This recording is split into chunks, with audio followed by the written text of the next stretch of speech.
Salam Rahayu, wanita tenangku, berjumpa kembali dengan saya, Mbak Ulansari, pakar asmara Jawa. Sedulur semuanya, wanita tenangku semuanya, dimanapun Anda berada, sejujurnya Mbak Ulan agak-agak kesel gitu ya. Jika ada seseorang yang mengatakan bahwa si Mawar ini pakai pelet, si Melati ini pakai pelet, padahal belum terbukti. Hanya karena seseorang ini membenci si Mawar atau si Melati, kemudian menjelek-jelekannya atau menfitnah atau mengeluarkan kebohongan agar si Mawar dan Melati ini jadi jelek namanya. Ingat sayang, tindakan seperti ini tidak bijak.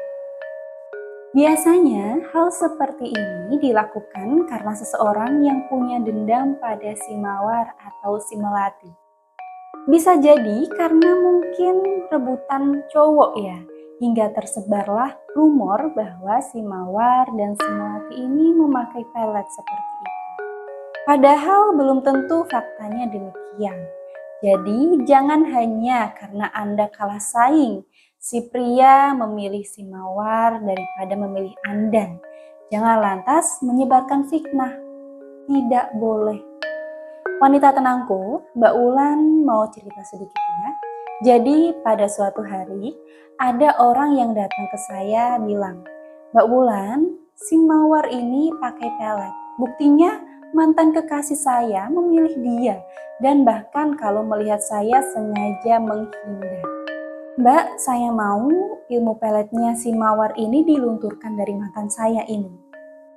Jujur saja mendengar kalimat minta tolong yang seperti ini membuat saya enggan menolong. Mengapa? Karena diawali dengan tuduhan. Apakah saya tidak bisa melunturkan kekuatan pelet orang lain? Bisa saja, tentu saja bisa. Insya Allah itu mudah ya. Namun kalau Anda meminta tolong dan Anda awali dengan kalimat tuduhan, itu seakan-akan membenarkan tuduhan Anda. Alangkah baiknya jika Anda meminta tolong kepada saya untuk melunturkan kekuatan pelet orang lain agar tidak disalahgunakan atau digunakan untuk menjerat lawan jenis dengan kekuatan peletnya, cukup tanya yang baik atau cukup katakan dengan kalimat yang baik dan enak didengar. Misalnya, Mbak Ulan, saya mau tanya, apakah si Mawar ini menggunakan pelet atau semacamnya?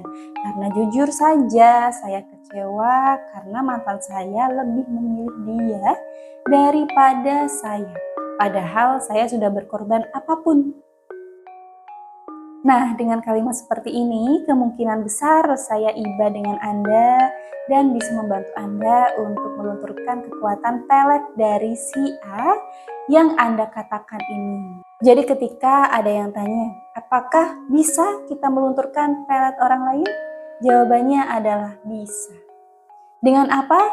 Salah satunya dengan menggunakan tasbih al-barokah dari Mbak Ulan. Tidak seperti sarana spiritual lain untuk menghilangkan atau melunturkan pengaruh pelet, yang mana sarananya ini biasanya garam atau air. Nah, sarana tersebut itu memiliki kelemahan. Kelemahannya adalah garam atau air tersebut harus tertelan, baik itu diminum atau dimakan oleh si korban. Melainkan tinggal melakukan wirid khusus menggunakan tasbih al-barokah dari Mbak Ulan ya. Susu, guna-guna, gendam, dan semacamnya juga bisa disembuhkan dari perantaran tasbih al-barokah dari Mbak Ulan dan atas izin. Jadi bagi Anda yang merasa curiga keluarganya terkena pelet atau mengalami tingkah aneh, tidak usah susah-susah dan mahal-mahal kesana kemari mencari dukun. Sadarkan dia dengan menggunakan tasbih al-barokah dari Mbak Ulan. Tasbih al-barokah adalah salah satu sarana spiritual yang saya karyakan ya. Memiliki karomah dan manfaat yang luar biasa untuk membantu Anda yang membutuhkan. Tasbih al-barokah juga dikenal dengan tasbih 1001 manfaat. Karena bukan hanya manfaat kesembuhan yang diperoleh bagi pengguna, tapi juga meliputi manfaat lain diantaranya kerezekian, kesuksesan karir, kelancaran usaha, jodoh, rumah tangga harmonis, dan lain sebagainya. Dan perlu Anda ingat, banyak sekali tasbih al-barokah yang palsu beredar di pasaran. Namun, saya pastikan, saya jamin 100% keasliannya jika Anda memesan di layanan resmi Mbak Ulansari. Adapun sosial media dan nomor WhatsApp yang bisa Anda hubungi untuk memesan tasbih al-barokah saya ini, saya tuliskan di dalam video ini ya. Sekian yang bisa saya sampaikan untuk Anda. Tetaplah jadi manusia terbaik dan tenang versiku. Saya Mbak Ulansari, pakar asmara Jawa. Salam Rahayu.